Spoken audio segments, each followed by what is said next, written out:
Example number 1, page 439.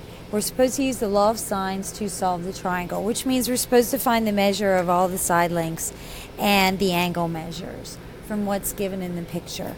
So we can start with angle C because we have the other two angles, and we know that the angles of a triangle have to have a sum of 180 degrees. So angle C is going to equal 180 minus the 60 degrees minus the 45 degrees.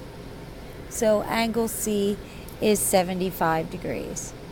Then from there we can use the law of sines to find sine A and sine C. So we can use our relationship that we'll use B because it's given both the angle and the side length.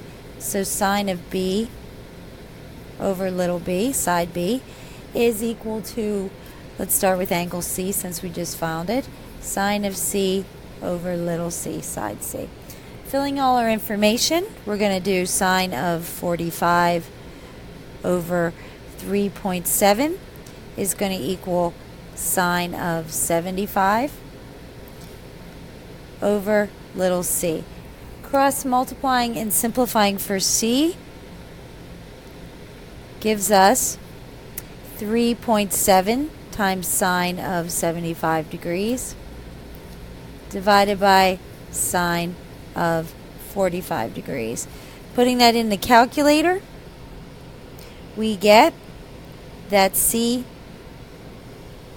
equals 5.05. And you'll see in the book, and we're going to do this in class, that we're going to keep to the nearest hundredths for most things. Okay, now finding side A. And again, we're going to use the measurements of B, the angle, and the side length since they're given.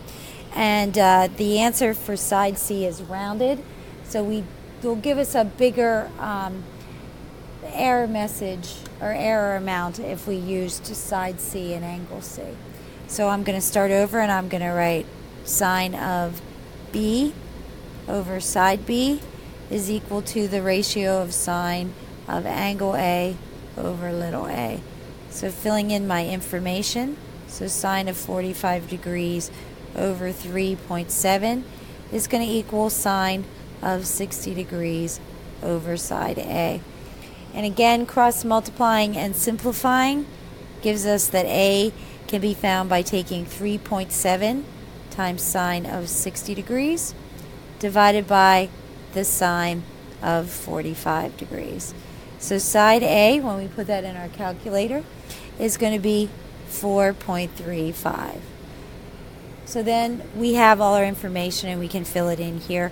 So angle C is 75 degrees. Side A is 4.35. And side C is 5.05.